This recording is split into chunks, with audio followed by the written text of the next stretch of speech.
విద్యుత్ రంగంలో తొలి సంస్కరణలు తీసుకొచ్చింది తేదప్ప ప్రభుత్వమేనని ఏపీ సీఎం చంద్రబాబు అన్నారు. శాసనసభలో ఇంధన శాఖపై జరిగిన చర్చలో ఆయన మాట్లాడారు. 1988లో విద్యుత్ సంస్కరణలు తీసుకొచ్చామని, డిస్ట్రిబ్యూషన్, జనరేషన్, ట్రాన్స్మిషన్ విభజించామన్నారు. ఎనర్జీ ఆడిటింగ్ తీసుకొచ్చామని, కరెంట్ కొరత లేని ఏకైక రాష్ట్రంగా ఏపీని తయారు చేశామని సీఎం చంద్రబాబు అన్నారు. భవిష్యత్తులో ₹50 నుంచి ₹2 లోపల సోలార్ ఎనర్జీ వస్తుందని చెప్పి 6 రోజుల్లోనే అనౌన్స్ చేశాను. ఇప్పుడు ₹2.40 50 వచ్చే పరిస్థితి వస్తూ ఉంది. అంటే ఇంకా తగ్గే అవకాశాలు కూడా ఉన్నాయి. రా మెటీరియల్ ఇవన్నీ వస్తాయి.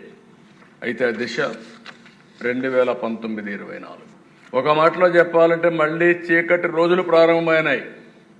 నేను ఏ వ్యక్తుల గురించి నేను మాట్లాడడం లేదు. రాష్ట్ర ప్రజలు పడిన బాధ, ఒక అసమర్థ పాలన వల్ల ఇష్టానుసారంగా చేస్తే ఏం జరుగుతుందో ఇది ఒక కేస్ స్టడీ. అధ్యక్ష, ఈరోజు మనం చూస్తే ఎవరైతే పీపీఎల్ చేస్తారు, పీపీఎల్ ఆధారంగా వాళ్ళు ఇన్వెస్ట్మెంట్ పెడతారు. ఈ దేశంగా కోర్టులు ఉన్నాయి. ఏదైనా సరే కాంట్రాక్టు చేసుకున్న తర్వాత అది కూడా గవర్నమెంట్ చేసినప్పుడు కంపల్సరీగా దాన్ని ఆనర్ చేసే బాధ్యత ఉంటుంది. లేకపోతే కోర్టుకు పోతే వాళ్ళకు మళ్ళీ నష్టపరిహారంతో సహా కట్టించే పరిస్థితి కూడా వస్తుంది. ఏదైతే సోలార్ పవర్ ఉంది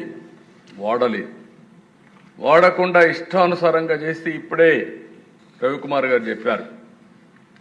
ఇది ఇంటర్నేషనల్ ఇష్యూ అయితే దావోస్లో కూడా రేజ్ చేస్తే ఇండియాలో ఇలాంటి ప్రభుత్వాలు ఉన్నాయి, మేము ఇండియాకి ఎందుకు రావాలి, పెట్టుబడులు పెట్టమంటే అప్పుడు చాలాసార్లు స్టేట్మెంట్ కూడా ఇచ్చారు.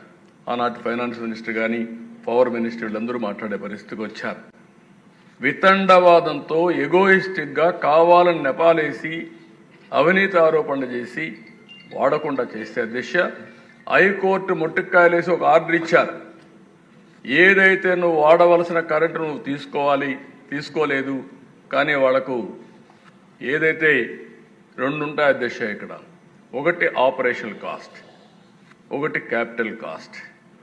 మీరు వాడలేదు కాబట్టి ఇది ఆపరేషనల్ కాస్ట్, అంటే ఎండతో కరెంట్ వస్తుంది కాబట్టి 9,000 కోట్ల రూపాయలు మీరు పే చేయాలని హైకోర్టు డైరెక్షన్ ఇస్తే మనం వాడుకొని ఉంటే ఆ కరెంటు మీరు గుర్తుపెట్టుకోవాల్సిన దిశ మనకి ఇబ్బంది వచ్చేది కాదు.